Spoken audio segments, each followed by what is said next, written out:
¿Pudieron hacerla? Sí, profe. Sí, profe. Sí, profe.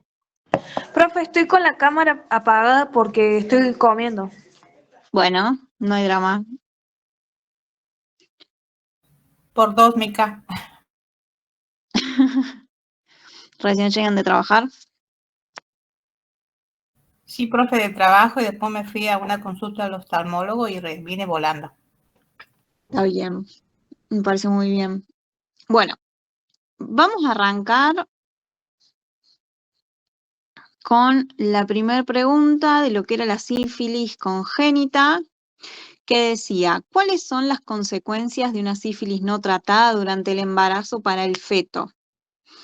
Y esa pregunta me la va a contestar Florencia. ¿Yo? Sí, vos. Dale. Yo puse que es parto prematuro, lo que puede llevar a complicaciones en la salud para el bebé, muerte fetal, que puede causar la muerte del feto durante el embarazo o el nacer, bajo peso al nacer. Los bebés nacidos de madres con sífilis pueden tener un bajo peso al nacer, lo que puede llevar a complicaciones en la salud fetal y problemas de salud a largo plazo. La sífilis congénita puede causar problemas de salud a largo plazo, como pérdida auditiva, deficiencia visual, problemas neurológicos, problemas en los huesos, deformidades físicas y dificultad en el aprendizaje. Bien. Y durante la gestación, ¿cuáles son los riesgos? Creo que alguno me habías nombrado, pero te lo vuelvo a preguntar. Durante la gestación,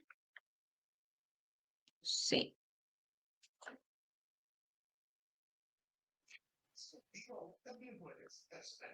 Bueno, es eso, ¿no? Porque se aloja en las partes blandas del feto durante la gestación. Bien.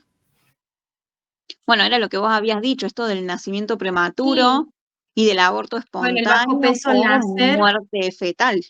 y la muerte fetal, sí. Bien, para que tengan en cuenta que eh, durante la gestación, cuando no están los tratamientos adecuados o la detección precoz de esta patología, podemos llegar a tener consecuencias durante el embarazo. Supongamos que tenemos un embarazo a término no controlado y la madre da sífilis positiva, podemos encontrar todas las otras cosas que dijiste, como son las secuelas inflamatorias en los ojos, oídos, huesos, articulaciones, sí, piel descamada, son una de las características particulares que tienen los bebés con madres con sífilis no tratada. Bien. La segunda pregunta decía, ¿qué características debe tener un tratamiento adecuado de la sífilis materna para considerarse exitosa según la guía nacional? Y la va a contestar Carla. ¿Me escucha, profe? ¿Sí? El tratamiento se considera adecuado si cumple con inicio al menos de 30 días antes del parto, Bien.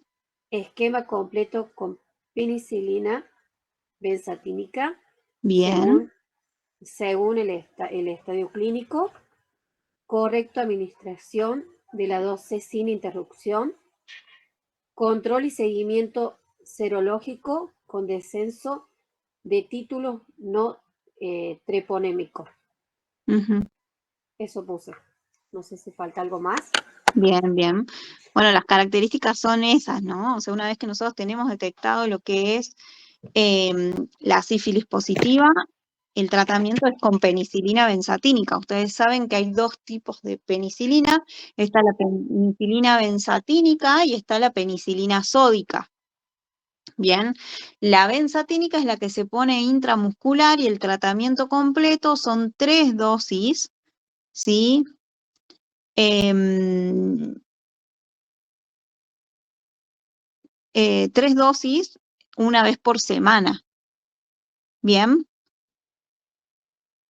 Entonces a la paciente nos tenemos que asegurar de administrarle durante 3 semanas la dosis de penicilina. siempre se entrega, hay como, nosotros tenemos como si fuese un carnecito, en los dispensarios también, en donde se dice, se pone la fecha y la dosis, ¿sí? de penicilina y la firma y el sello de quien la administra. ¿Sí? En este caso, enfermería es quien administra, entonces se pone la firma y el sello de quien administra para que quede asentado que el tratamiento es completo. Bien.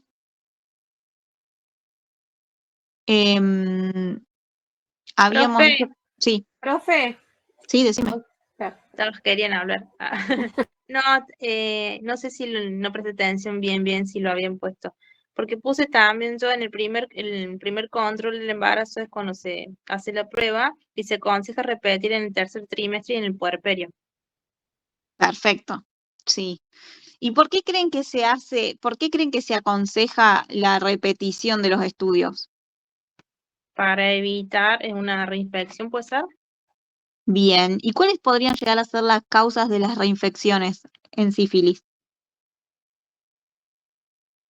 Y la pareja sexual, digamos, la pareja que se Bien. da durante el embarazo. Bien, ¿cuál es la recomendación que se le puede dar a la familia, a la paciente que da sífilis positivo y que comienza el tratamiento? Que Que a la ambos pareja no le tener comiencen el relaciones. tratamiento. ¿Cómo de a uno? Que la pareja también siga con el tratamiento. Perfecto, Sería bien. que ambos sigan el tratamiento y bueno, si Tienen no, que realizar. no tener relaciones, profe. Exactamente, ambos deben realizar, uno considera, digamos, que tienen la misma pareja sexual, entonces se solicita que haga el tratamiento a la mamá y a su pareja, ¿sí? Entonces se los cita generalmente a los dos para que se realicen el tratamiento de penicilina. Independientemente de que tengan un estudio serológico de el paciente, digamos, o sea, de la pareja, eh, el que esté en contacto sexual con una persona con sífilis positivo tiene como todas las chances de contagiarse. Bien, entonces por eso se solicita que se realice el tratamiento ambos, la pareja, para que no haya estas reinfecciones. Y tenemos pacientes, ¿se acuerdan que hablábamos en clase? Que quizás en la primera serología del primer trimestre da negativo y en la última, antes del parto, da sífilis positivo. Bien, suele suceder. Y bueno, y las pacientes que tienen diferentes factores de riesgo como parejas múltiples son pacientes a las que vamos a ser más insistentes en realizar la serología, ¿sí? Profe, una consulta. Sí. Más allá de las personas gestantes, para detectar el sífilis, ¿se puede detectar en un examen de Papa Nicolau o solamente con análisis de sangre? Con los análisis de sangre, lo que podemos detectar en un PAP son todas las manifestaciones clínicas que puede dar una sífilis avanzada. Bien, generalmente son lesiones en la piel. Entonces eso nos puede dar indicios de que hay una infección de transmisión sexual. O sea, en un PAP vamos a darnos cuenta que hay una infección de algo. No vamos a tener la seguridad de qué, sí lo vamos a tener una vez que realizamos los análisis de sangre. Gracias, profe.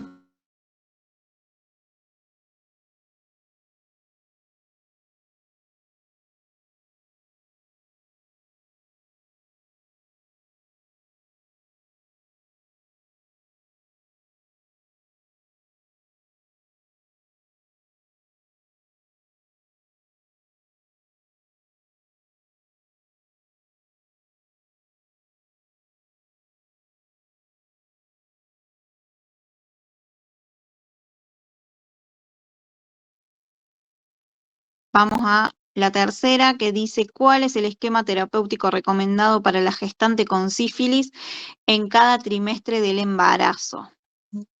Y esa pregunta me la va a responder María Belén.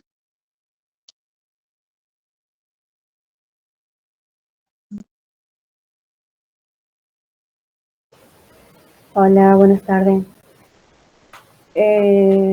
Bueno, yo lo que tengo es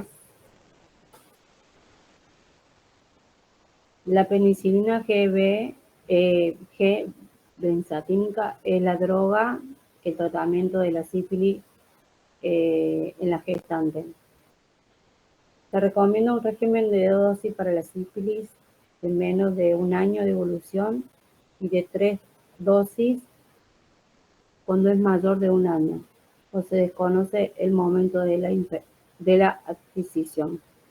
Es una dosis de penicilina benzatínica semanal de 2,4 mil millones de unidades internacionales intramuscular y control con BDRL mensual hasta el parto. Bien, ¿por qué vamos a hacer controles mensuales? Para ver la carga viral, ¿será? Sí. Si Y también vamos a saber bajó qué o aumentó. exactamente, porque podemos llegar a poder volver a realizar el tratamiento si la carga viral está muy elevada. A veces se realiza una sola dosis única en vez de 2, cuando es menor a 1 año, pero bueno, pueden ser 2 también. ¿Alguien tiene alguna pregunta? Yo. Sí.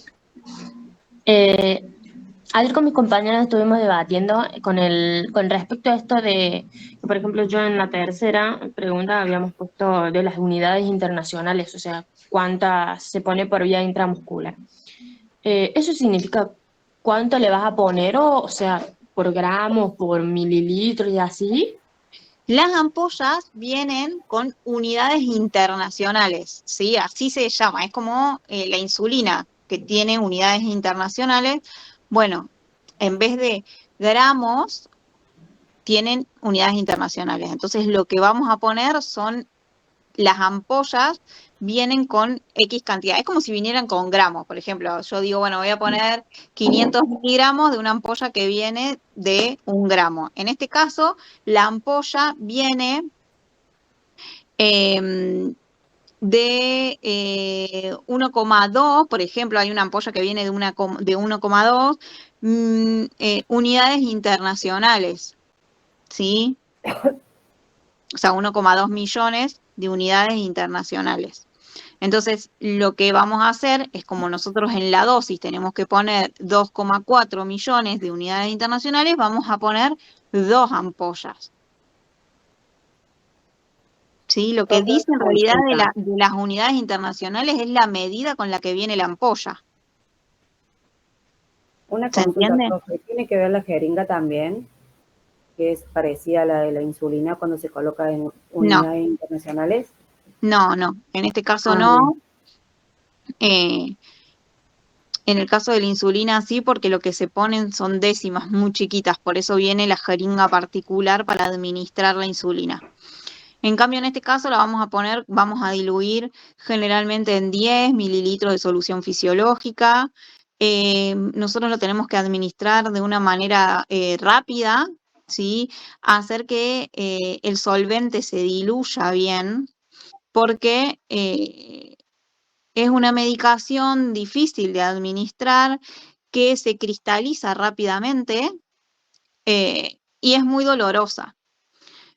Ustedes van a escuchar en el momento que trabajen que hay enfermeras viejas que administran la penicilina con una aguja trocker, ¿sí? Que es una aguja gorda, eh, y no es lo correcto, ¿sí? Porque se coloca con una aguja intramuscular.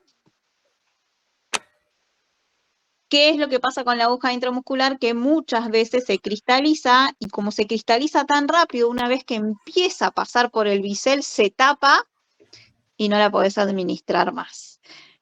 Nos ha pasado a todas, me ha pasado de bañarme completamente en penicilina porque se tapa la aguja, ¿sí? Antes, la penicilina se administraba acompañada de lidocaína porque la lidocaína lo que hacía era aliviar un poco el dolor de la administración de la penicilina, porque no sé si alguno antes, hace mucho tiempo atrás, se utilizaba mucho la penicilina cuando había alguna infección que, que traía mucha fiebre, por esos resfríos muy grandes, se administraba penicilina, es un antibiótico que se ha utilizado para un montón de infecciones, y cuando éramos chicos se utilizaba la penicilina. Entonces, bueno, gente grande, quizás ninguno de ustedes, pero antes, nada, se ponía la penicilina como un antibiótico por alguna... Profe, ¿qué es bisel? Que dijo que pasa por el Por el bisel. bisel, por el agujerito de la aguja. Ah, Profe, una consulta. Si la Sí. paciente es alérgica a la penicilina, ¿qué pruebas se le hacen? Bien, no sé si había hecho una pregunta con esta. A ver, no me acuerdo. Creo que no. Bueno, bien. Bueno, terminamos con esto y ahí te contesto, María. Bueno, Bueno, se administra entonces intramuscular y se hacen 3 dosis. Bien. Antes les decía que se colocaba con lidocaína para hacer que sea menos dolorosa, pero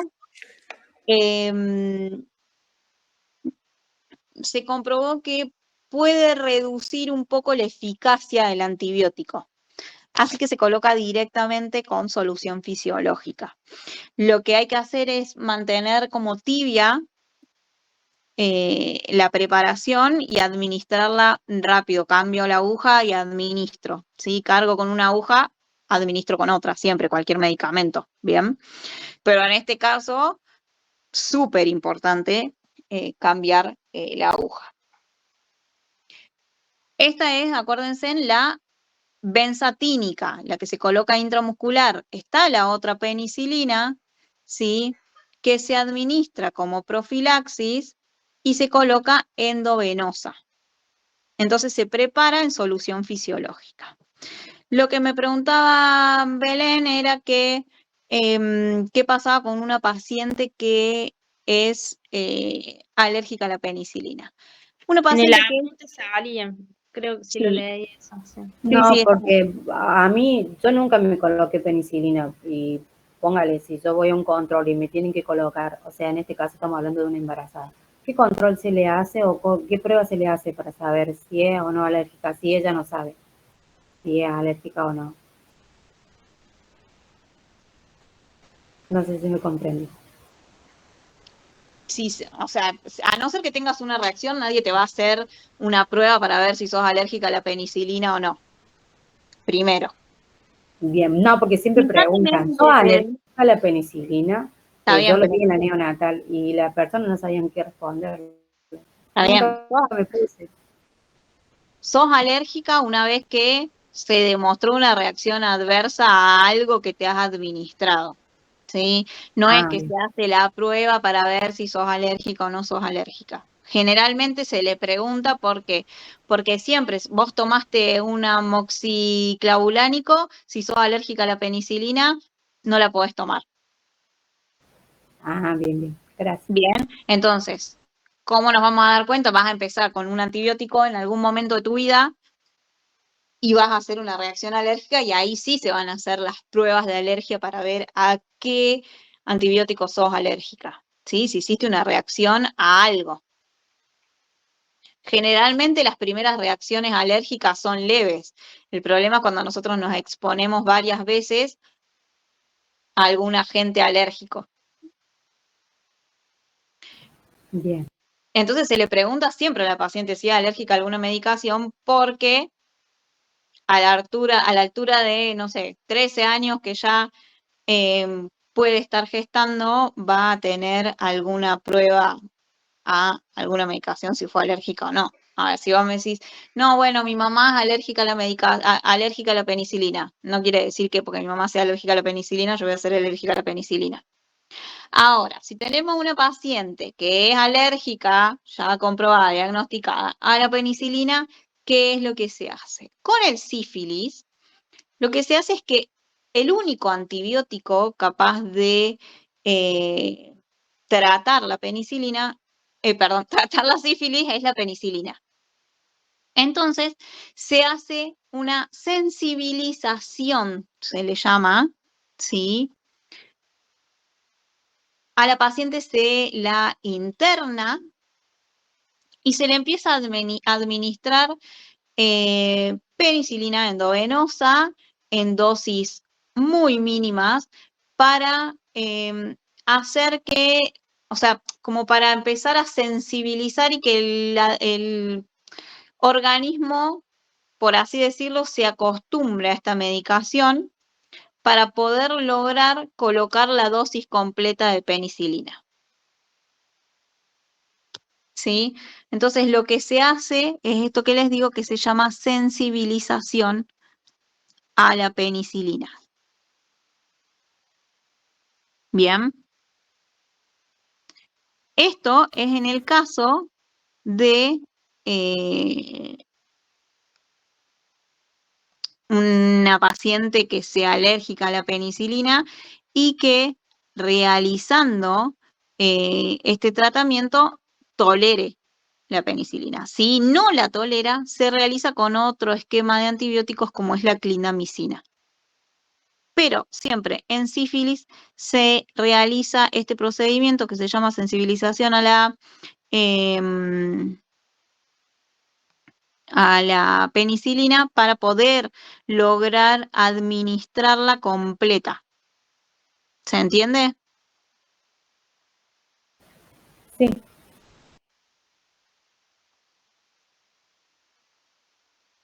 ¿A alguien le quedó duda o quiere preguntar otra cosa?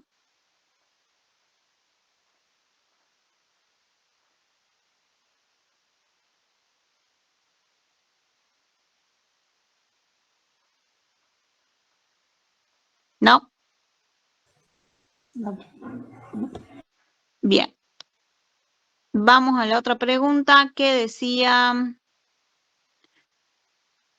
¿qué medidas debe tomar el equipo de salud para garantizar la adherencia al tratamiento y al seguimiento de la pareja sexual? Ah, yo lo puedo leer, profe. Bueno, Bueno, pero de paso para que me diga a ver si está bien o no. dale.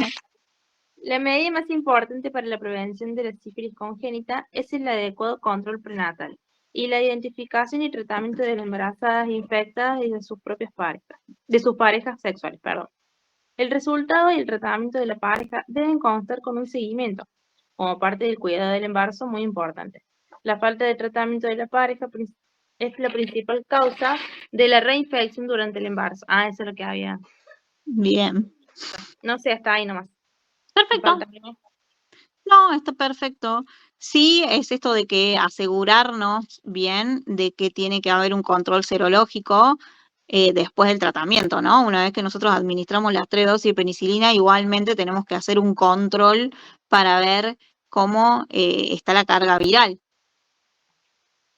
Siempre la evaluación de las alergias, ¿sí? Lo que habíamos hablado hasta hace un rato, para ver si vamos a tener que hacer esta desensibilización a la penicilina o no. Bueno, y obviamente todo lo que tiene que ver con los consejos y explicación de riesgos y procedimientos, ¿sí? La administración de la penicilina hay que explicarla porque es muy dolorosa, pero hay que asegurarnos de, a ver, una vez que se pone la primera dosis de penicilina no se quieren poner las otras 2, porque realmente es doloroso.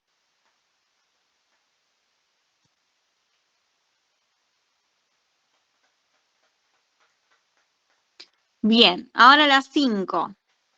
¿Cómo se realiza el diagnóstico de sífilis congénita en el recién nacido y cuáles son los criterios clínicos y serológicos a tener en cuenta? Y esa me la va a contestar. Flor, ¿ya me contestaste algo?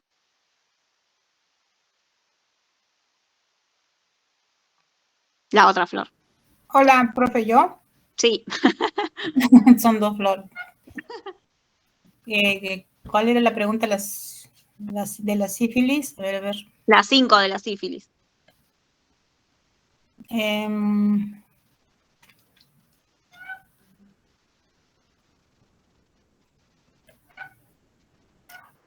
Acá lo que hemos conseguido nosotros es que hasta el día de hoy no se encuentran métodos indirectos y lo suficientemente sensibles específicos para la detección del sífilis en niños congénitos y asintomáticos.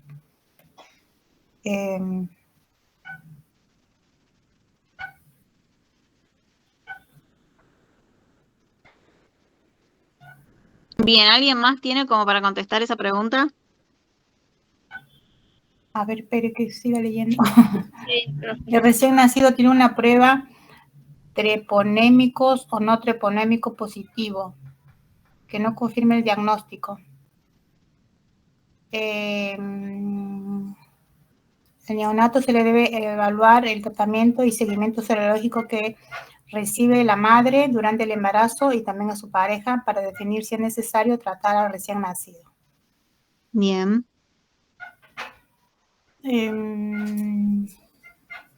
Bueno, pues ya que pueden parecer falsos positivos, entonces por la contaminación materna que hay. Sí. Todo resultado positivo de sangre del cordón debe ser confirmado con suero materno. Más o menos eso es lo que tengo, profe. Bueno, ¿alguien más contestó otra cosa?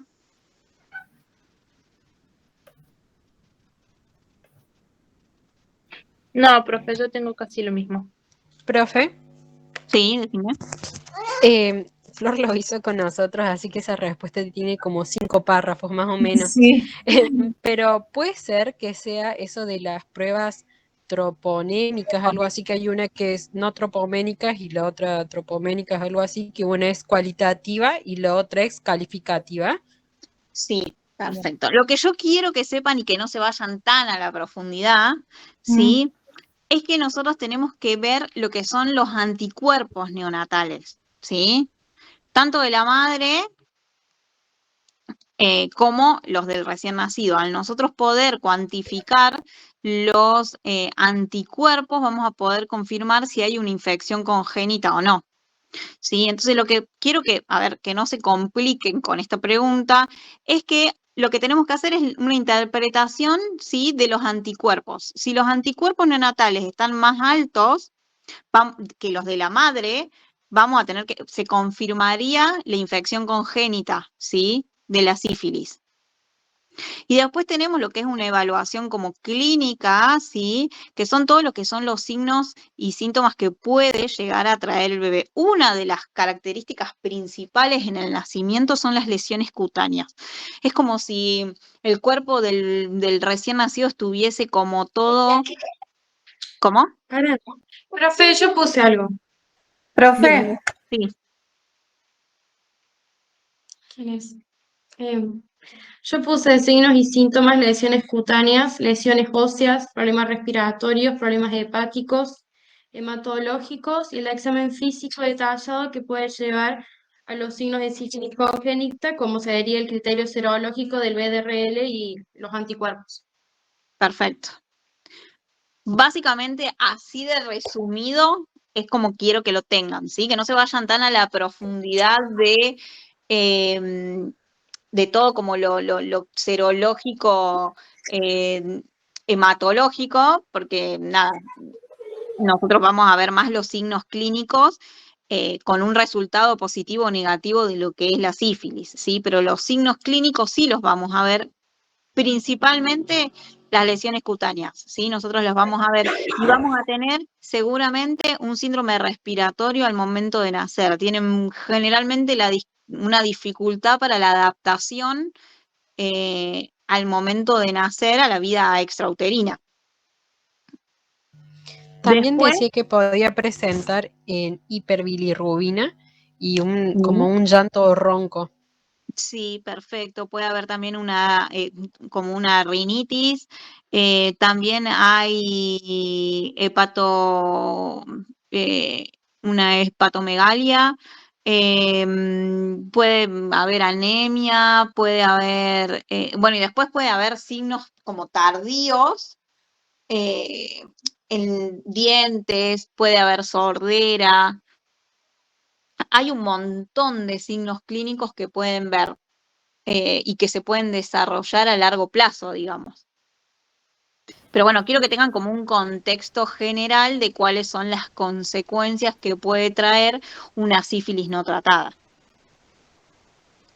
Profe, yo cuando estuve en la NEO vi que aún, bueno, las enfermeras, nosotros no podíamos tocar a los bebés, se le colocaban unas gotitas porque le supuraban como, como pus de los ojitos a los bebés.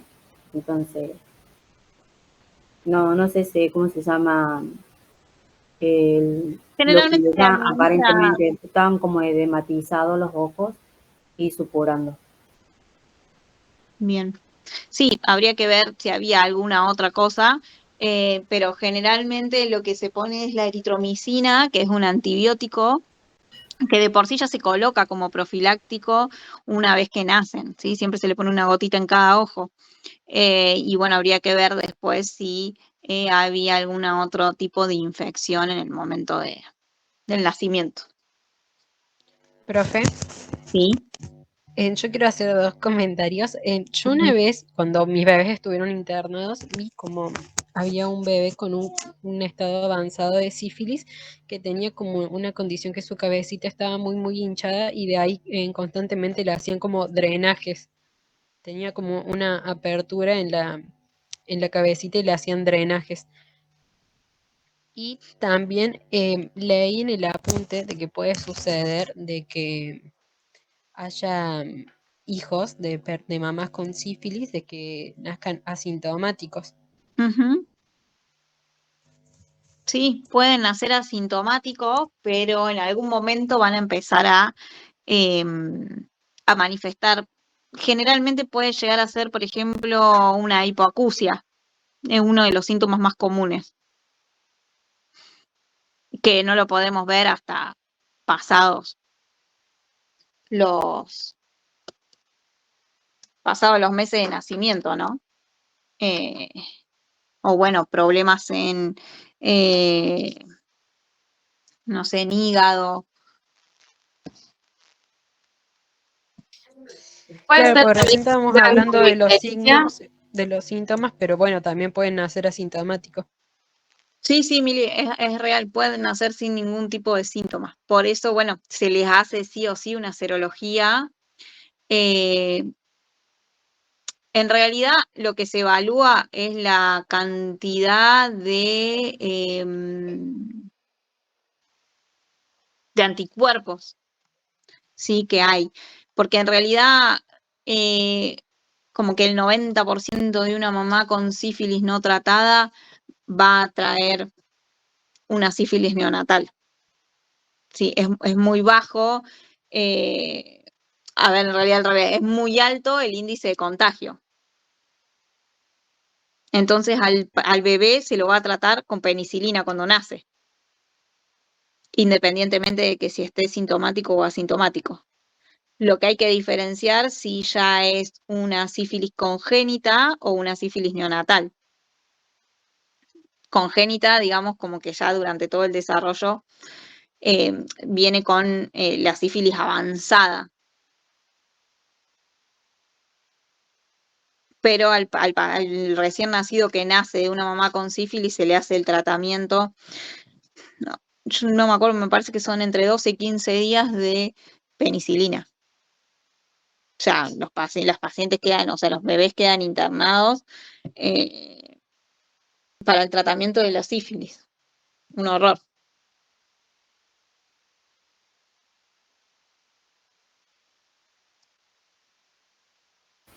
Profe, Sí. yo en la 3 de la sífilis no lo entendí, o sea, cuando dice cuál es el esquema recomendado para la gestante con sífilis en cada trimestre del embarazo, estoy buscando la guía, pero no sale, o sea, por semana o no dice, yo no lo encontré, no la pude hacer a eso. Pero le acaban de contestar las chicas.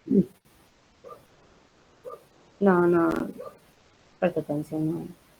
Ah, bueno, porque ya la contestaron, pero sí, está ahí lo que dice, en realidad es que no se diferencia por trimestre. Sí hay que ver el estadio de inicio precoz o no al tratamiento. ¿En qué momento comenzamos el tratamiento para sífilis? Si en el primer trimestre, si en el segundo trimestre, si es tardío, sí, o es precoz. y que la administración es de las 3 dosis de penicilina benzatínica de 2,4 millones internacionales de unidades internacionales. Bien, bien. Porque estaba esperando leer, no sé, en el tercer trimestre, cuarto trimestre, no sé. No, Claro, no, por eso les pasé eso, primer como para que trimestre. ustedes vayan buscando, porque están acostumbrados a que nada, se les haga la pregunta y ustedes contesten exactamente lo que dice escrito. Y la idea es que puedan ir razonando Sí, y buscando la información. Bueno, seguimos con la que bueno. sigue. En un segundo.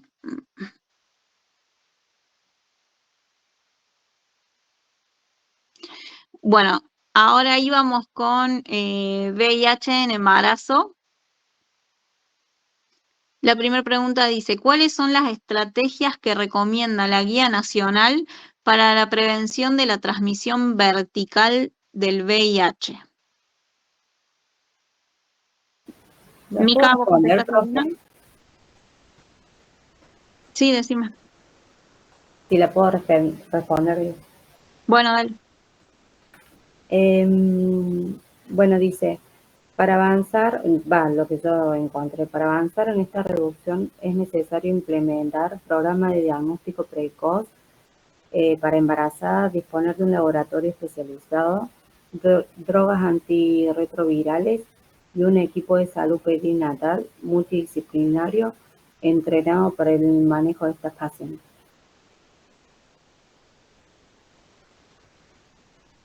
Bien, ¿alguien puso algo diferente? Yo Profe. Decime. puse detección temprana del VIH en la embarazada, recibir un tratamiento antirretroviral, seleccionar un régimen antirretroviral que sea seguro y efectivo para la madre y el feto, brindarle un monitoreo para saber el estado viral, considerar un parto por cesárea, profilaxis antirretroviral en el recién nacido, desaconsejar la lactancia y nada más. Bien, perfecto. Sí, más o menos lo que dijo María, le agregaste un par de cosas más que están perfectos, sobre todo lo de la lactancia, que es algo súper importante. Esto de desaconsejar el parto, o sea, el parto por vía vaginal y aconsejar la cesárea es una de las estrategias para evitar el contagio de manera vertical, ¿sí? Porque el contagio de manera vertical es esto, en el parto es el momento de contagio. Bien, igualmente si las cargas virales son indetectables al momento del parto, más allá de que la madre sea VIH positivo, se puede realizar un parto por vía vaginal, ¿sí?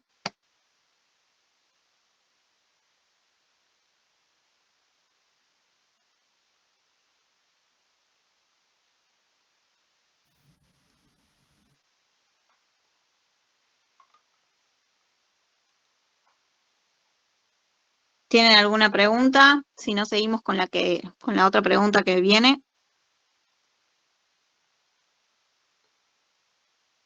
Yo, profe, por Sí. ejemplo, no sé, antes se usaba, no sé si ahora sigue siendo lo mismo, porque, o sea, como que va cambiando. Antes no le daban la posibilidad, digamos, a la mamá con HIV de tener un parto natural, digamos, un parto, siempre iban a cesárea, ¿no es cierto?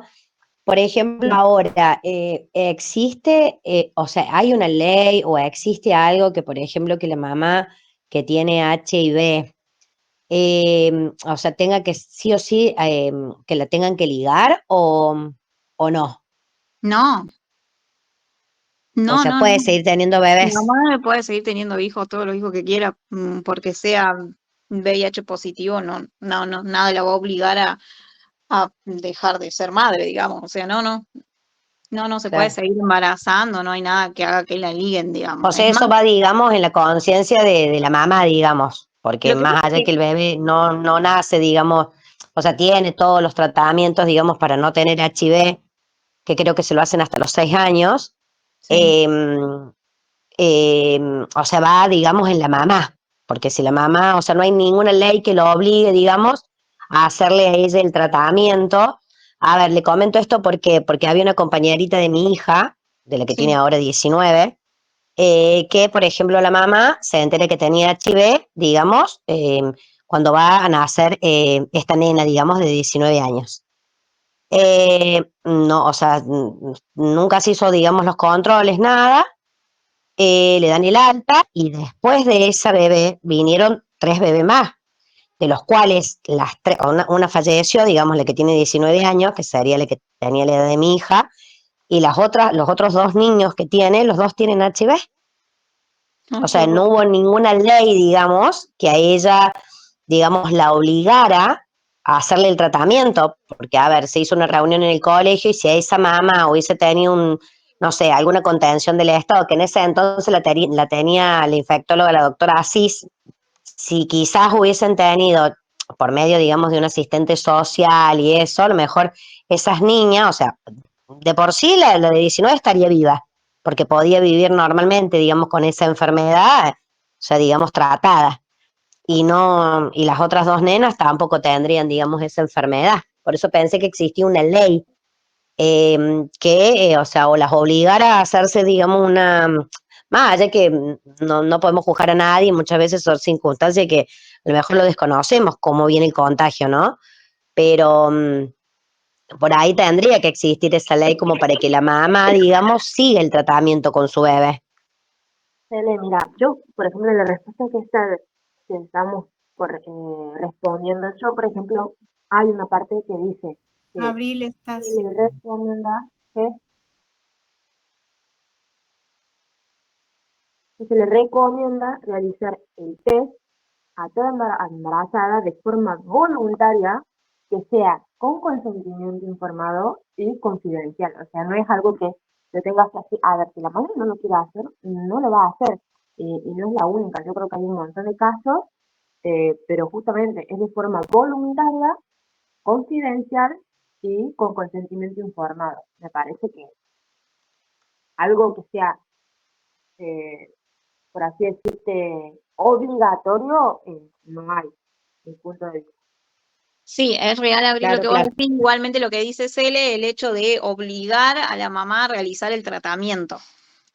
A ver, una mamá con VIH positivo puede tener una vida normal y si realiza el tratamiento con los antirretrovirales como corresponde, puede lograr tener una carga viral no detectable en sangre. No va a dejar de tener la infección, sino que no va a contagiar. Claro. ¿Sí? La adherencia al tratamiento, lamentablemente nadie te puede obligar a nada. Claro. Ahí sí hay un mal seguimiento de asistencia social. Pero bueno, Exactamente. lamentablemente Sí, eso tiene sí. que ver con políticas. Sí está el seguimiento. A esa paciente no se le hizo un buen seguimiento, ¿sí? Porque asistencia social se encarga de esas cosas, sobre todo con mamás desprotegidas o con mamás que tienen niños con, nada, por ejemplo, en este caso, pero hemos tenido, por ejemplo, mamás con tuberculosis, con no adherencia al tratamiento, que les han sacado a sus niños porque sus niños hicieron patologías debido a la tuberculosis. Y, por ejemplo, iba a tener otro bebé más. Hace poquito tuvimos una paciente con tuberculosis, con no adherencia al tratamiento, con ya cirugías, y la paciente no se trataba ni seguía los protocolos. Su bebé murió antes de nacer, intraútero, pero esa paciente ya estaba judicializada y ese bebé nacía y se iba con la CENAF.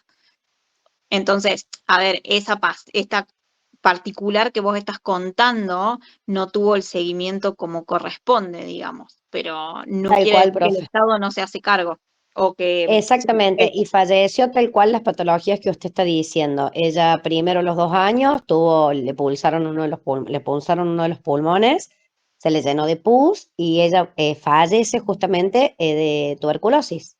Es más, tuvieron todos tuberculosis en la casa, después de eso, digamos, las 2 nenitas con HIV, ella y bueno, la asistente social vino un tiempo y después como que se olvidan, digamos.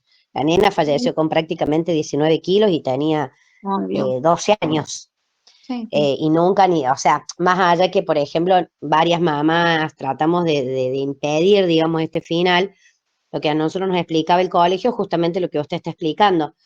de que eso lo manejaba el asistente social, ellos más de llamarla a la mamá y decirle por qué no viene la alumna tal, y ella decir, bueno, está enferma o lo que fuese, no podían avanzar, digamos, porque tienen A ciertas ver, barreras, por decirlo, que cada uno se encarga digamos, de su área, por decirlo de sí, alguna forma, es ¿no? que sí, sí, sí. Sí, por eso te decía, a ver, las políticas sanitarias están, hay un mal uso de las mismas y hay un seguimiento un poco escaso de este tipo de pacientes, pero por la cantidad de pacientes en este estado de vulnerabilidad, digamos. Eh, pero esto ya tiene que ver, digamos, con una cuestión sociopolítica, más que nada política. Hay un montón de programas, hasta lo mismo de la CENAF, que no funciona como debería funcionar. ¿Sí? A ver, tenemos pacientes, bebés que se van porque sus mamás dan positivo de cocaína y se quedan con la CENAF y después la mamá tiene que ir y nada, deja de consumir 2 meses, entonces le sacan sangre y sale que no tiene tóxicos y nada, se la devuelven al bebé y vos sabés que esa mamá se va a seguir drogando. Si se estaba drogando con cocaína hasta el momento en el que nació su bebé. Claro, o se basan en priorizar el vínculo, entonces se lo dan a la hermana que consume más cocaína que la madre, o se Sí, lo dan totalmente. a la abuela, que porque lamentablemente, o sea, ya Pero bueno, digamos viven en ese círculo vicioso que, ahí bueno, nos pero vamos el a ir SENAF mucho a lo prioriza que el vínculo. son, claro, por eso, ahí nos vamos a ir mucho a lo que son las políticas sanitarias y las políticas sociales, que bueno, en Argentina, nada, hay como un desfasaje de un montón de cosas. Así es, profe. Bueno, Cele, vos que estabas contestando, vamos entonces a em, la primera ya la contestaron, ¿no? Sí. Bien, la segunda, ¿qué acciones debe realizar el equipo de salud si una embarazada recibe el diagnóstico de HIV durante el control prenatal? Yo puse confirmar diagnóstico con una segunda muestra, iniciar tratamiento antirretroviral inmediatamente, Ujú, derivar a infectología para seguimiento especializado, sí, controlar carga viral, planificar parto según situación virológica y prohibir la bien, lactancia materna, asegurar el acompañamiento emocional y educativo. bien, perfecto. Eso creo que es uno de los pasos, porque casi todos los otros lo puede hacer cualquier otra persona del equipo de salud, pero en enfermería nos encargamos de asegurarnos, ¿sí? De que el salud mental eh, aparezca en este tipo de pacientes, ¿sí? Y nuestra educación eh, es muy importante para poder llevar nada, el tratamiento de manera oportuna, correcta y con una adherencia al mismo. Perfecto, Cele. Bueno, profe. ¿Alguien tiene otra cosa para poner, para decir? Profe, yo Ok. tengo una que Selena mencionó o yo no la escuché. Sí, decime. Dice No que escucho. simultáneamente se deben solicitar estudios complementarios de la carga viral CD4 eh, y estas serologías de infecciones de transmisión sexual se deben derivar al servicio de infecto para que conjuntamente con obstetricia puedan manejar el caso. Perfecto. Sí, algo así había dicho Cele, fueron como con otras palabras, em, pero perfecto. Gris. Profe, ¿puedo leer la otra? Porque se me está por apagar el celular. Bueno, dale. Antes que se me apague, como para participar. Dale. Es la de qué condiciones deben cumplirse para que una persona gestante con VIH pueda acceder al parto vaginal. Bien. Bueno, actualmente el objetivo es llegar al parto con carga viral indetectable. Todas aquellas situaciones que aumentan la exposición del feto a sangre o secreciones vaginales maternas pueden desempeñar un papel importante en la transmisión perinatal. El análisis multivariado de diferentes estudios prospectivos y retrospectivos muestra mayor riesgo de infección cuando la paciente presenta rotura de la membrana por más de 4 horas, sangrado vaginal, infección cérvico-vaginal o corioamnionitis. o Bien, monitorización invasiva. bien, Dice, en algunos casos este efecto se mantuvo independientemente de la vía de parto, del recuento de linfocitos y del tratamiento antirretroviral recibido. bien. ¿A qué se referencia ahí? A la ausencia de cualquier complicación obstétrica. Esperen que apago el micrófono. A cualquier complicación obstétrica que contraindique el parto vaginal, ¿sí? Pero lo más importante es que la carga viral sea indetectable en el momento de que vamos a realizar el parto, ¿sí? Y sí o sí hay que garantizar el inicio de profilaxis neonatal y postnatal según el riesgo que haya tenido ese bebé. Como decía, creo que Celeste, que se administra medicación al niño, ¿sí? Y se da medicación en vía oral que se llama AZT.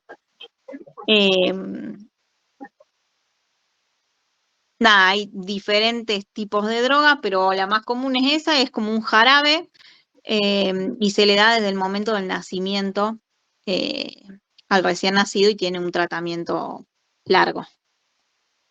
Pero bien, Mica. ¿Puedo leer las 4, profe? Bueno, dale.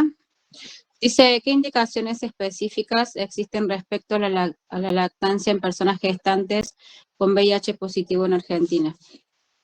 Yo puse, cualquiera fuera el esquema de tratamiento, la lactancia materna está contraindicada, ya que contribuye con un porcentaje importante a la transmisión vertical del VIH. Es preciso controlar diariamente a la paciente para detectar y tratar signos de infección puerperal.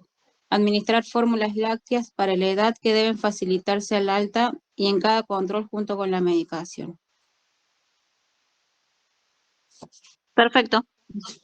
¿Alguien puso algo diferente? En realidad es eso, que está contraindicada absolutamente. No importa que la carga viral esté disminuida, una paciente con VIH positivo no amamanta. Ok. ¿Quién quiere dar las 5? A ver quién me faltó que no participó. ¿Dina?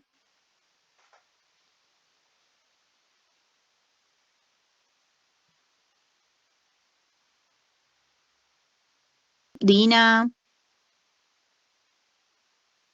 Hola, profe. Hola, mi amor. Ahí le digo la. ¿Cuál es el esquema de la ELA 5? Sí. Bueno, puse riesgo bajo, madre con es la TARB corta, carga viral indetectable, sí, dobudina oral por 4 semanas.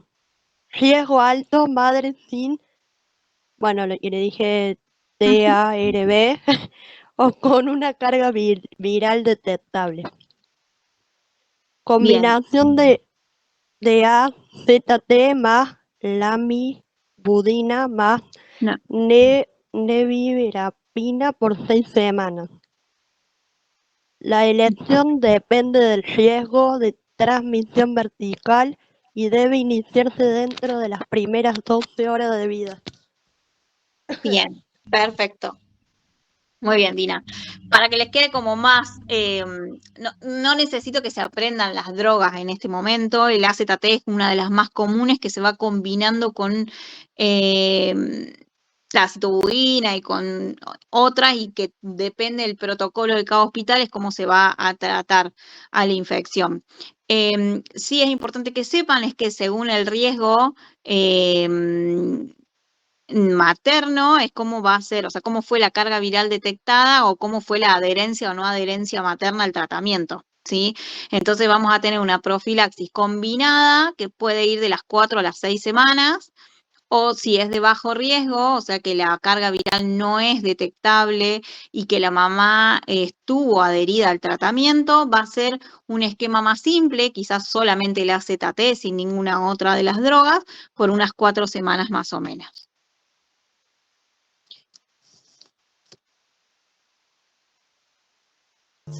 Bien, AZT es el jarabe que acabé de mencionar en el ejemplo anterior, ¿no? sí, exactamente.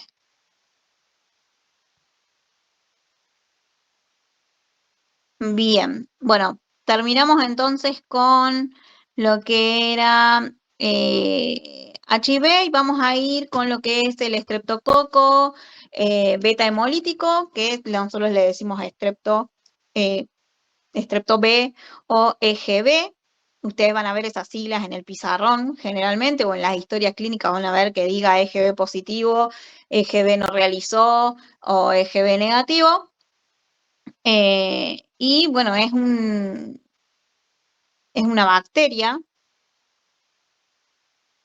que se encuentra en lo que es el canal de parto y que puede generar diferentes infecciones. La primera pregunta decía, ¿qué recomendaciones establece la guía para la detección del EGB en embarazadas?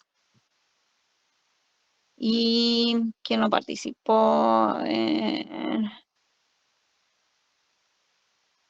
Celeste, ¿vos contestaste alguna? Sí, profe, pero si quiere leo lo que yo tengo. Bueno, dale.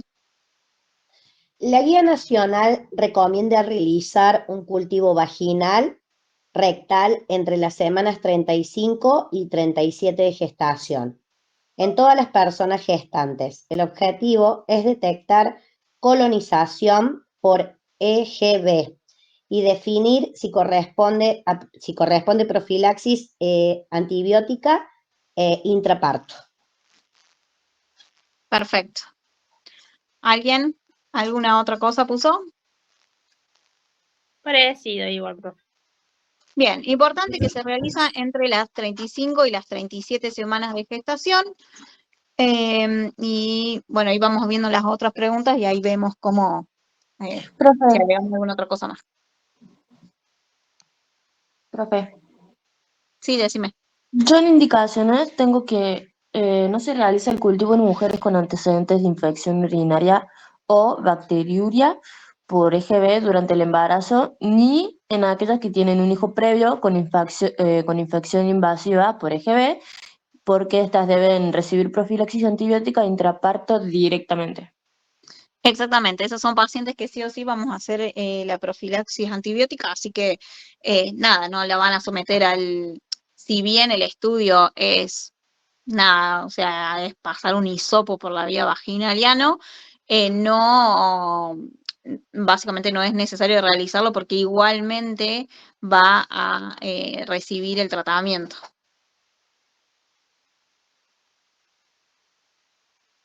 Vamos a la otra pregunta que decía, ¿cuál es el esquema de profilaxis antibiótica intraparto recomendado por el Ministerio de Salud para gestantes colonizadas con EGB?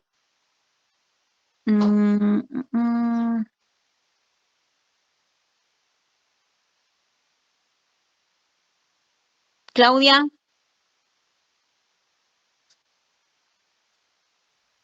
Yo, profe. sí. Bueno, el esquema de profilaxis antibiótica intraparto recomendado por el Ministerio de Salud Argentina, antibióticos. Penicilina G, dosis inicial, 5 millones.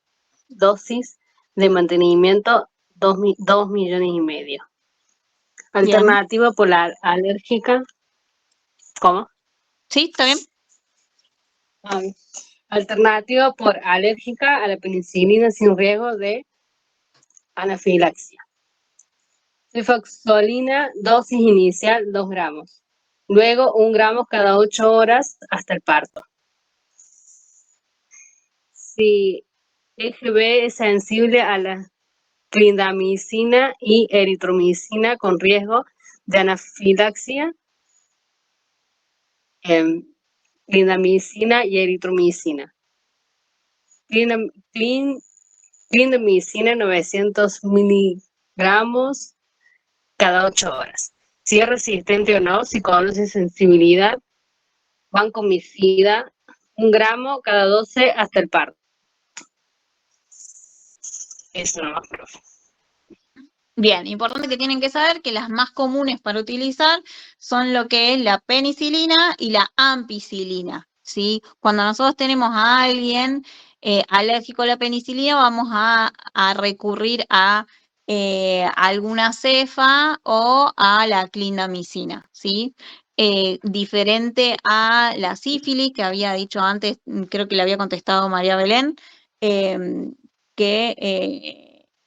teníamos que hacer la desensibilización de la penicilina. En este caso, podemos administrar otras drogas sin tener que administrar penicilina.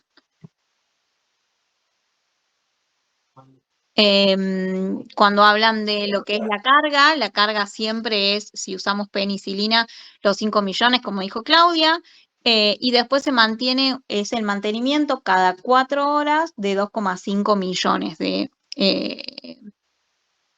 unidades. Y si utilizamos ampicilina, vamos a hacer también una carga, pero la carga va a ser de 2 gramos, y luego vamos a hacer cada 4 horas, vamos a administrar 1 gramo de ampicilina. ¿Bien?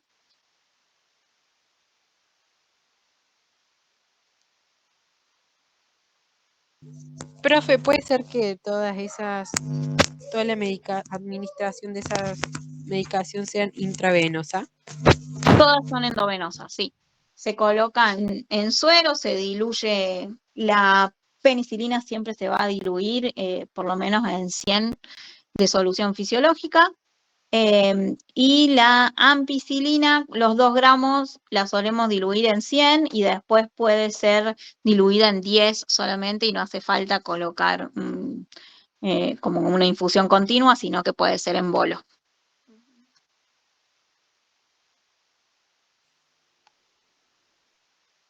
¿Bien? Sí, gracias, porque está como la medida de o la cantidad que es indicada y al lado sale como una barra y dice IV. Claro, bueno, significa que es endovenosa. Esa no se coloca intramuscular, sino siempre por vía venosa. Pero es eso lo que significa. Bien, la próxima pregunta. ¿Puedo seguir yo, profe? Bueno, Dice, ¿qué consecuencias puede tener la transmisión vertical del EGB en el recién nacido? bien. La infección neonatal precoz es un 85% de los casos. Se manifiesta dentro de las primeras 24 horas de vida, aunque puede aparecer hasta el 7º día. Los síntomas más comunes incluyen sepsis fulminante y hasta en un 30% de los casos hay compromiso meningio. Es más frecuente en recién nacidos prematuros, aunque la mayoría de los casos se da en recién nacidos de término. Factores de riesgo: ruptura prematura de membranas, fiebre intraparto, corioamnionitis Amnionitis. y, Corioamnionitis. y nacimiento prematuro. Y después, la infección neonatal tardía, dice que aparece a partir del 7º día de vida, puede adquirirse durante el parto o por contagio horizontal posterior, contacto con la madre colonizada u otros neonatos. También se asocia a la meningitis, artritis, osteomielitis y, en casos graves, muerte neonatal. De cada madre portadora, entre un 50 y un 70% de sus hijos se colonizan y del 1 al 2% desarrolla sepsis. Perfecto, Tati. Súper completo. Por eso es tan importante el tratamiento y tienen que saber que si nosotros tenemos una paciente que no realizó el estudio, vamos a hacer la profilaxis igual de antibióticos, ¿sí? Que por lo menos tiene que haber iniciado 4 horas antes del nacimiento. ¿Ok? Profe, ¿puedo responder la siguiente? Sí, obvio. A ver. ¿Se me escucha bien? Porque estoy en un rinconcito desde el office. Sí, se escucha, se escucha. Bien. La 4 dice, ¿en qué situaciones se indica la profilaxis intraparto, PAI, aunque no se cuente con un resultado de cultivo. La profilaxis antibiótica intraparto se indica aunque no se tenga un cultivo de EGB en los siguientes casos. 1. Fiebre intraparto mayor a 38. Trabajo de parto prematuro de 37, menor a 37 semanas. Sí. Rotura prolongada de membranas que sea en mayor de 18 horas. Hijos previos con infección invasiva por EGB. Bacteriuria por EGB durante el actual embarazo. Estas situaciones se consideran factores de riesgo clínico y en ausencia de cultivo disponible se justifican para iniciar la profilaxis para prevenir sepsis neonatal. Perfecto, Mili. Era más o menos también lo que había dicho Abril, que había hablado de esto de que a veces no se les hacía el estudio a algunos pacientes porque ya habían tenido EGB en embarazos anteriores, pero le tenemos que sumar esto que antes de si nosotros comenzamos un trabajo de parto antes de las 35 semanas o 36 semanas sin haber realizado el estudio del EGB, se realiza la antibioticoterapia para evitar la sepsis neonatal, ¿sí? Como una profilaxis.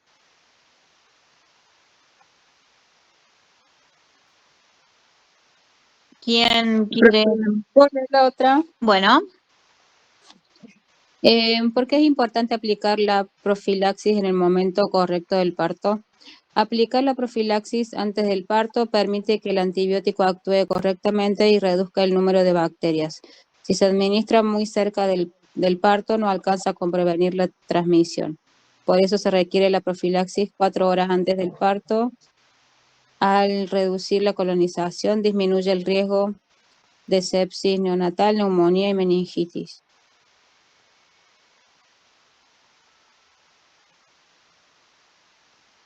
Perdón, había apagado el micrófono, no lo podía prender. Muy bien, Sigri. ¿Por qué creen que tienen que ser a las 4 horas? ¿Por qué por lo menos mínimamente necesitamos 4 horas? Creo que en algún momento yo se los dije en clase.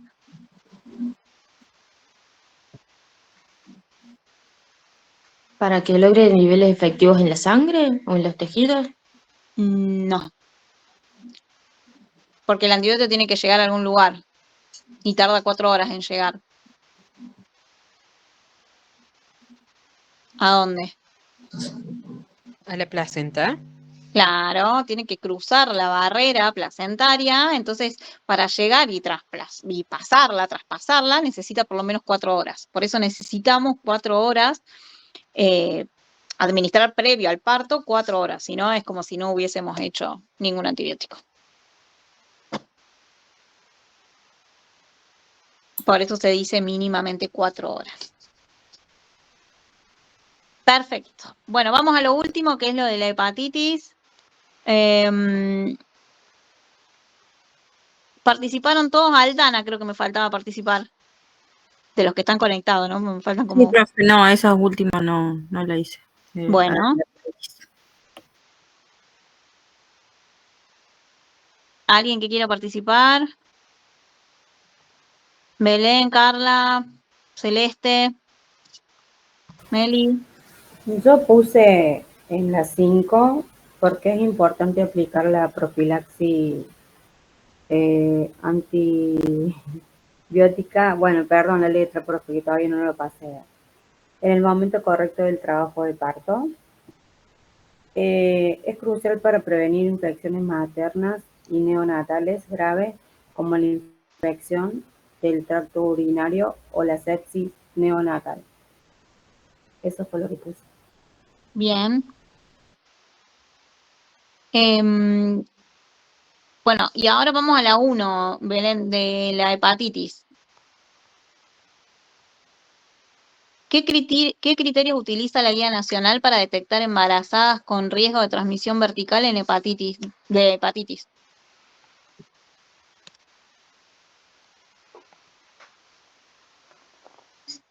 ¿La tenés? Si no, le preguntamos a quién la tiene. Sé que las últimas capaz que no las terminaron.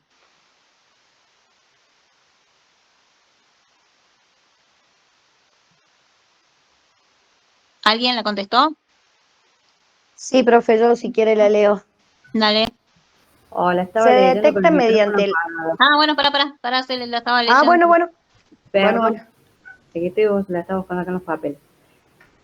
Se utiliza la serología para hepatitis B, que debe ser solicitada en la primera consulta obstétrica si la paciente tiene factores de riesgo para adquirir hepatitis B durante el embarazo. Debe vacunarse y repetir el control del antibiótico, algo así. Sí. En el último trimestre, los pacientes con enzimas hepáticas elevadas durante el embarazo deben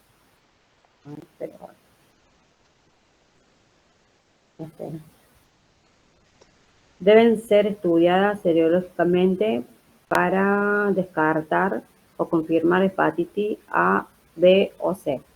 Eso es lo que yo puse. Bien. ¿Alguien puso alguna otra cosa más?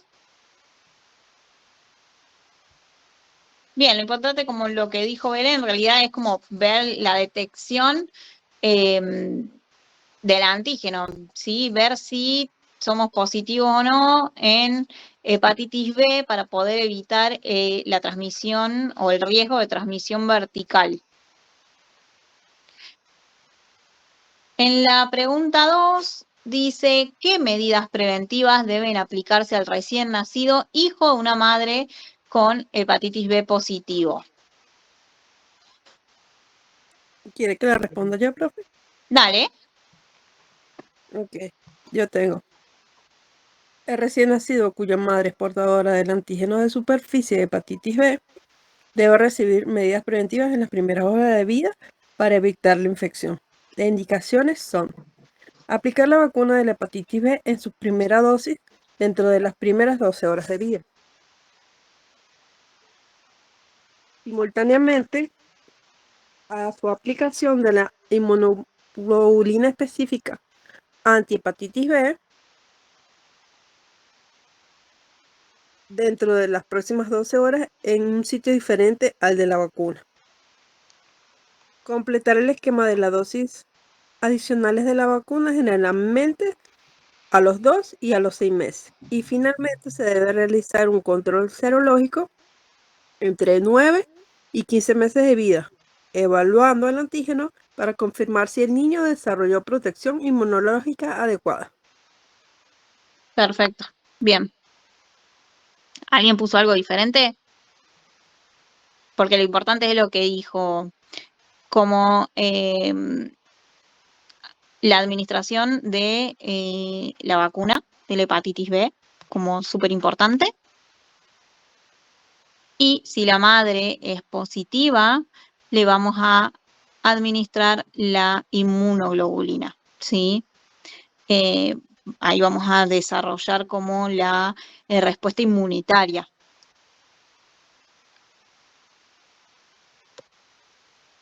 La tercera dice, ¿por qué es importante la aplicación conjunta de la vacuna y la inmunoglobulina al nacimiento? Maribel, ¿la querés contestar? Que venías con... Sí, profe, si quieres la contesto yo. Dale, porque viene como en conjunto con la otra. Sí, dice, la aplicación conjunta de la vacuna contra la hepatitis B y la inmunoglobulina al nacimiento es crucial para la prevención de la transmisión vertical del virus de la hepatitis B de la madre hacia el hijo. Es importante porque la prevención inmediata y una prevención a largo plazo. La inmunoglobulina proporciona los anticuerpos pasivos que van a neutralizar el virus adquirido durante el parto, ofreciendo protección inmediata, y la vacuna va a estimular la producción de esos anticuerpos para que el recién nacido vaya activando inmunidad duradera.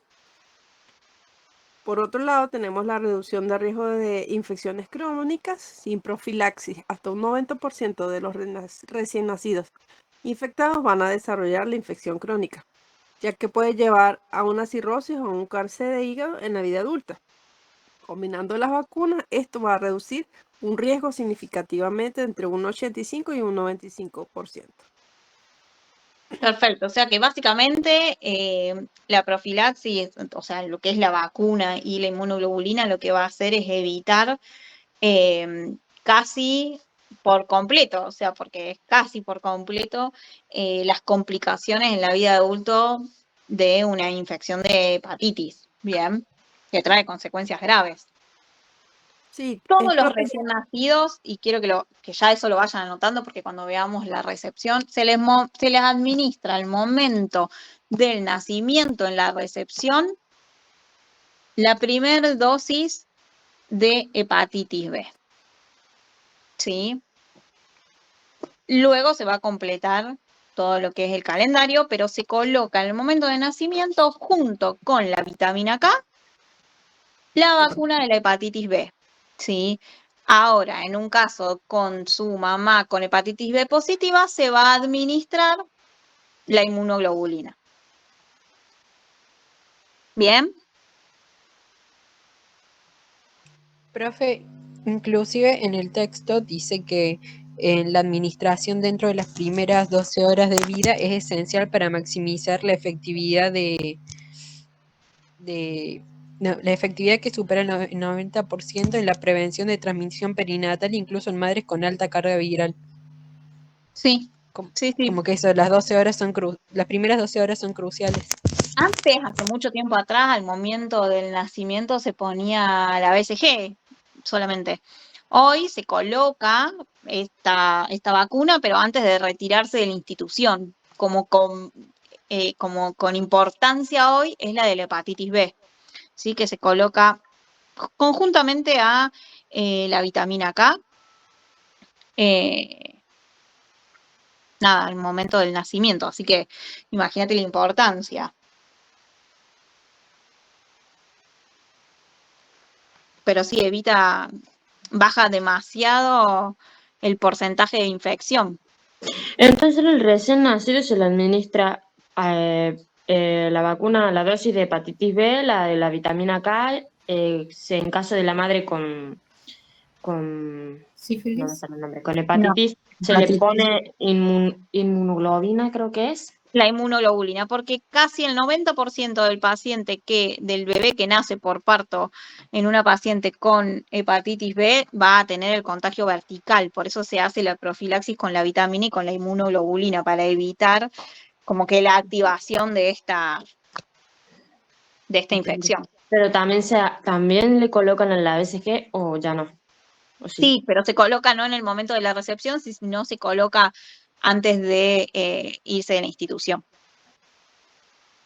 En el momento de la recepción se coloca la hepatitis B y la vitamina K. O sea, nace el bebé y en el momento que hacen la recepción, que después del COPAP, que lo miden, lo pesan, lo visten, se le coloca la vitamina K y la hepatitis B. Ok, gracias. De nada. Profe, ¿la vitamina K era un anticoagulante? Un anticoagulante, sí. Bueno, y la última. Profe, una consulta. ¿También no se le colocaban unas gotas profilácticas en los ojos al recién nacido? Sí, la eritromicina que habíamos hablado hace un rato, que vos me habías preguntado, se colocan en el momento del nacimiento una gota en cada ojo. Es como el profilaxis, o sea, se hace como el combo. Vitamina K, hepatitis B y las gotas profilácticas, que es profilaxis para evitar cualquier infección perinatal por transmisión por vía vaginal, digamos, o sea, por la vagina materna, ¿no? En el momento del canal de parto. Bien, gracias.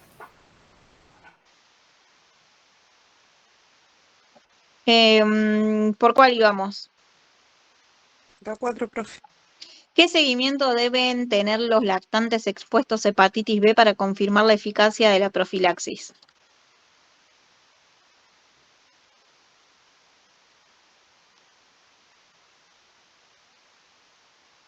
¿Alguien la contestó? Básicamente es realizar la serología, ¿sí? Hay que controlar la carga viral, sí, pero después de completar la serie de vacuna, que generalmente transcurre entre los 9 y los 12 meses de nacido, para poder confirmar la respuesta inmunológica y la ausencia de la infección.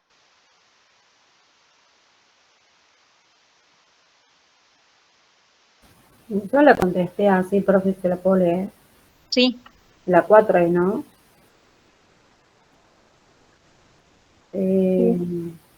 Los hijos de madres portadoras crónicas de HB deben ser seguidos clínicamente y serológicamente en el primer año de vida para evaluar la eficacia de la inmunoprofilaxis. Eso es lo que yo saqué. Sí, perfecto.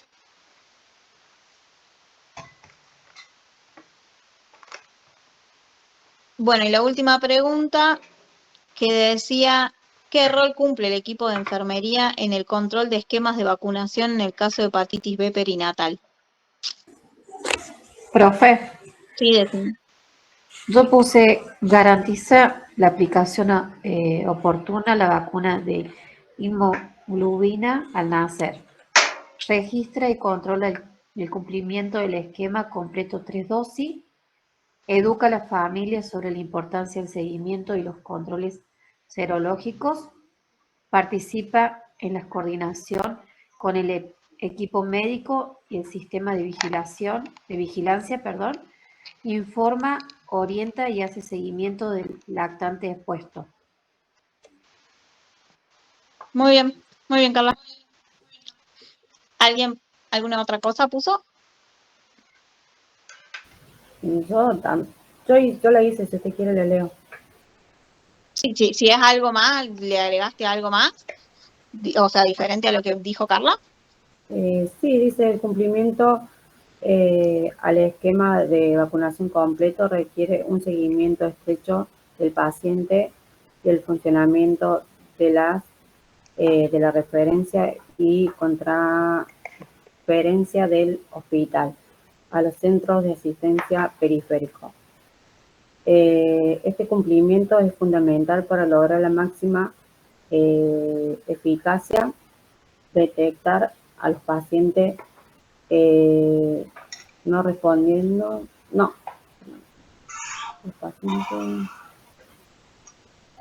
que se beneficiarán con una cuarta dosis de vacuna y a los que ya, perdón, lo estoy leyendo del celular, profe, le saqué foto, ya que se infectarán a fin de brindarles el seguimiento y tratamiento adecuado.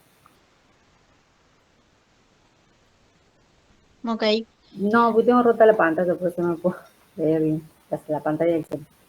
Bien, como importante el rol de enfermería es la administración, ¿sí?, del esquema de vacunación y el control del seguimiento, seguir el mismo, ¿no? O sea, garantizar la aplicación en tiempo y forma, coordinar cuándo tienen que volver a hacer el refuerzo, obviamente que registrar, administrar, todo lo que conlleva a la vacunación en sí. Y bueno, hacer lo que es la educación para que sigan el esquema de vacunación, ya que tenemos muchos niños sin el esquema de vacunación completo porque los padres no vuelven a vacunar a los niños. Y después nos encontramos con carnes de vacunas totalmente incompletos.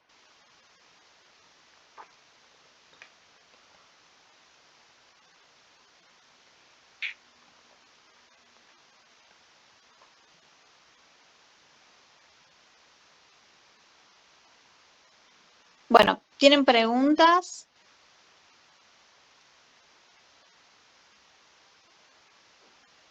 No. Bien, arrancamos. Les voy a pasar un power, lo vamos a ir hablando, tiene como un resumen nada más. Importante que los que no hayan leído la guía, la lean, porque hay un montón de información importante, es solamente en las 4 patologías que vimos, estas 4 infecciones, así que bueno, vamos como a hacer como un resumen y finalizamos. La sífilis congénita, ¿sí? Es una infección causada por la bacteria Treponema pallidum, transmitida de la madre al feto principalmente por vía transplacentaria durante el embarazo, ¿sí? Esto es que lo importante de lo que estuvimos hablando de cuándo hay que realizar la administración del medicamento y por qué la importancia de por lo menos el tiempo de los 30 días antes para la administración de la penicilina benzatínica. Los riesgos de la sífilis congénita son la infección no tratada, que puede provocar aborto espontáneo, muerte fetal, parto prematuro o lesiones graves en el recién nacido. Sí, que habíamos hablado como sordera, patologías en la piel. ¿Quién se acuerda qué más habíamos dicho? Hepatomegalias. Hepatomegalias, ¿qué más? Enfermedades neurológicas, deformaciones, problemas en los huesos. Bien, enojos en articulaciones, sí, bajo Rotura de peso. membrana. Bien, ruptura de membranas. ¿Qué más? Sepsis, neumonía, meningitis. ¿Cómo? La sepsis, Bien, sepsis. neumonía, La sífilis, dificultad respiratoria más que la neumonía, pero sí, puede el ser. problema para alimentar, letargo, fiebre y problemas respiratorios, es lo que yo encontré. Bien. Bueno, También por eso retarda el crecimiento intrauterino. bien, retardo del crecimiento intrauterino también. Por eso es que nacen con el bajo peso, nacer también. Bien, por eso es fundamental la detección precoz de la sífilis y lo que tienen en común estas 4 patologías es que se detectan, ¿sí?, en la serología del primer trimestre. Como diagnóstico y prevención es el tamizaje con las pruebas no treponémicas de la BDRL, sobre todo, y en la primera consulta prenatal, repitiendo en el segundo y tercer trimestre si hay factores de riesgo o exposición. Y después tenemos las pruebas treponémicas, que son las que se van a utilizar para la confirmación. Lo que igual a mí me interesa que ustedes sepan es que se hacen el tamizaje y que ustedes conozcan esta prueba de BDRL, que es la que ustedes van a ver en los análisis, que va a salir como BDRL negativo o BDRL positivo, ¿sí? Y que se van a repetir los análisis por factores de riesgo tanto en el segundo como en el tercer trimestre. El tratamiento de elección va a ser siempre la penicilina benzatínica, 3 dosis intramusculares y se va a ir ajustando según la etapa de la infección, ¿sí? Se debe administrar con al menos 30 días antes del parto para que sea eficaz, sobre todo para evitar las infecciones o la sífilis neonatal. Denme un segundo.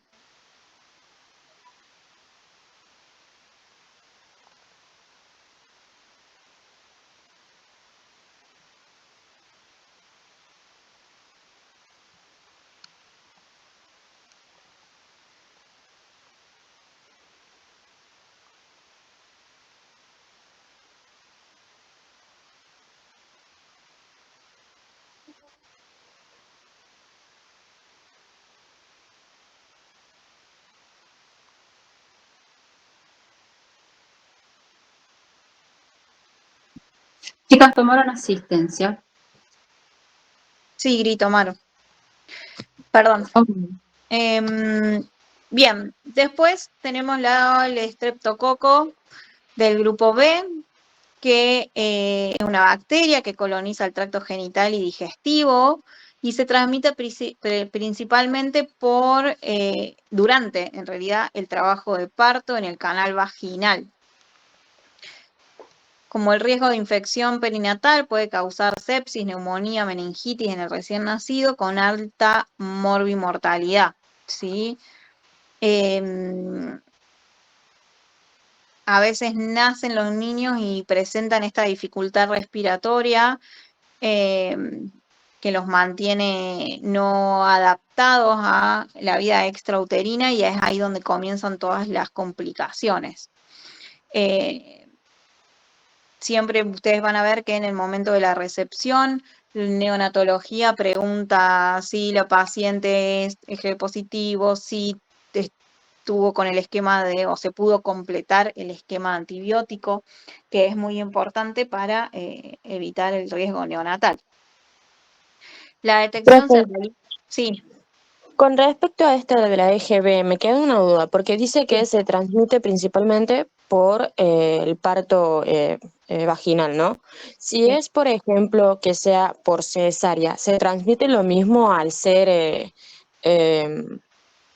no sé, digamos, justamente por cesárea, se transmite lo mismo, vendría siendo? ¿O no? No, se transmite por el tracto vaginal. O sea que por cesárea no se contagiaría. Pero, a ver, si nosotros, cuando hablamos, por ejemplo, de HIV, lo que vamos a hacer, denme un segundo.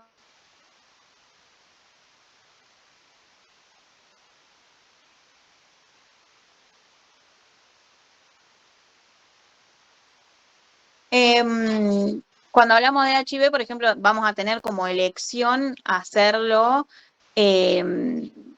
a la cesárea antes que al parto. ¿Sí? Porque las probabilidades de contagio son como mucho más altas. En el estreptococo, con la profilaxis adecuada, con 4 horas antes del parto, el riesgo de contagios se reduce casi al 100%. Por eso las pacientes van a parto normal, aunque sean Hb positivo. Ok, gracias. Profe. Sí. Cuando se realiza ese exhumado vaginal y rectal, se lo realizará en la semana 37, porque sería una fecha probable de parto, semana 37, 38, 39. Ahora, si supera las 5 semanas, se tiene que volver a realizar ese exhumado vaginal o rectal. Bien, en realidad se realiza entre las 35 y las 37 semanas de gestación. Y generalmente más entre las 36 y las 37 que en las 35, por eso cuando viene una paciente con 36 semanas de gestación, en la mayoría de los casos no tiene el Hb positivo y como profilaxis se realiza el antibiótico igual. ¿Se entiende? Pero sí se debe realizar de vuelta si pasan las 5 semanas desde el último testeo vaginal. Si dio negativo, porque si dio positivo, va a seguir estando. Claro, o sea, más que nada a las mujeres que tienen ya no una infección urinaria o propensas o tuvieron, se les realiza el antibiótico lo mismo. Sí, se les realiza igual, porque vamos a evitar, a ver, no solamente a veces pueden generar las infecciones en el recién nacido, sino puede haber una corioamionitis, que no sé si lo repetimos varias veces hoy, que no sé bien qué es, si saben lo que es, pero hay una infección en el líquido amniótico, ¿sí? Que eso puede también ser causante de muerte fetal.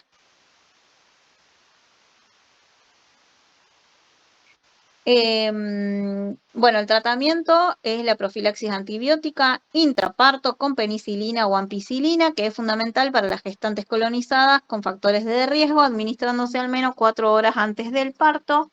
Y habíamos dicho que se administraban los 5 millones de penicilina como carga o los 2 gramos de ampicilina como carga y después el mantenimiento de penicilina 2,5 cada 4 horas o de ampicilina 1 gramo cada 4 horas. Yo eso no se los voy a tomar, pero está bueno que lo sepan para las prácticas. Profe, y en el caso de un parto prematuro, ¿se hace como este hisopado de No, prevención?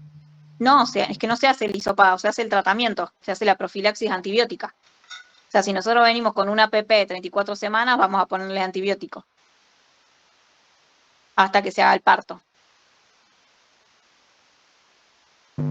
Perfecto, entendido. Bien. Bueno, VIH en el embarazo, bueno, es el virus de la inmunodeficiencia humana, puede transmitirse de madre a hijo durante el embarazo, el parto o la lactancia. El riesgo que sin intervención la transmisión vertical puede ser alta, pero con diagnóstico precoz y tratamiento de antirretrovirales se reduce a menos de 2%, por eso se puede realizar un parto vaginal. Como diagnóstico y prevención se recomienda el tamizaje mediante el test rápido, ¿sí? En el test rápido es el que se hace en todas los análisis de sangre, los serológicos. Si fuese a dar positivo, se hace el ELISA, que se realiza también en la primera consulta y durante el embarazo según el riesgo. La carga viral materna es clave para definir el manejo. ¿Qué es lo que tienen que saber? Que se hace la serología completa, incluyendo VIH, para saber si da positivo o negativo. Si da positivo, a veces puede llegar a haber un falso positivo mínimo, es muy mínimo, pero puede suceder, depende del test que se realiza. Pero bueno, no me interesa que eso lo sepan. Sí que... nada, si da un positivo siempre se vuelve a corroborar con otro test ELISA, ¿sí? Que tienen diferentes grados, de primera generación, segunda generación, tercera generación, pero bueno, eso ya es más bioquímico que otra cosa. Y lo importante es que se inicie el tratamiento con los antirretrovirales tanto para la gestante y la profilaxis antirretroviral neonatal para el bebé apenas nace, ¿sí? Y bueno, lo que les decía, que el parto es posible si la carga viral está indetectable al momento del parto. Con la hepatitis B, bueno, sabemos que es una infección por el virus de la hepatitis B, que también se puede transmitir de manera vertical durante el parto. El riesgo de la infección suele causar infecciones crónicas con alto riesgo de cirrosis, carcinoma hepatocelular en la vida adulta, ¿sí? O sea, todas esas consecuencias son con una infección, una hepatitis, podríamos llamarlo como congénita, ¿no? Que viene ya desde el nacimiento y que se vuelve crónica. El tamizaje es igual que con las otras infecciones, es en la primera consulta y si la madre es positiva se empieza a evaluar cómo es la carga viral y administrar la profilaxis al recién nacido. Y esto de la combinación de la vacuna contra la hepatitis y la inmunoglobulina específica de la hepatitis dentro de las primeras horas 12 de vida es lo que haría que sea fundamental el tratamiento para evitar o prevenir la infección crónica de la hepatitis B. Y acá les dejo un cuadro que tiene acciones básicas, ¿sí? De enfermería, con su objetivo y fundamento, y que después cuando les pase el PDF, ustedes, bueno, las leen como para tener idea de algo. Bueno, profe. ¿Preguntas? Profe, yo le quiero hacer una pregunta. Por ejemplo, si el papá, ¿no es cierto?, tuvo hepatitis B, sí. ¿no es cierto?, no la mamá, y bueno, gestan ese bebé, o sea, no tiene nada que ver, digamos, que el papá tuviese hepatitis Y B. la mamá puede tener hepatitis, así que habría que No, evaluar bueno, el pero riesgo por de ejemplo, madre. antes, o sea, con un tiempo, ponerle de 3 años, 4 años antes de formar esta pareja. O sea, ¿el virus lo mismo lo tiene el papá o no? Sí. Bien. Bien. La verdad que no te sabría contestar cómo se maneja esa situación. O sea, te estaría mintiendo si te contesto porque no sé. O sea, no te voy a contestar algo que realmente no sé. Sí, el virus sigue estando, digo. O sea, Claro. no se cura. Sí, por eso No se cura. evitamos la hepatitis crónica. Bien. Pero para la clase que viene te lo averiguo y te lo contesto con fundamento. Para Bueno, no contestar profe, algo gracias. que no sé. Gracias, profe. De nada. Bueno, ¿tienen alguna otra pregunta?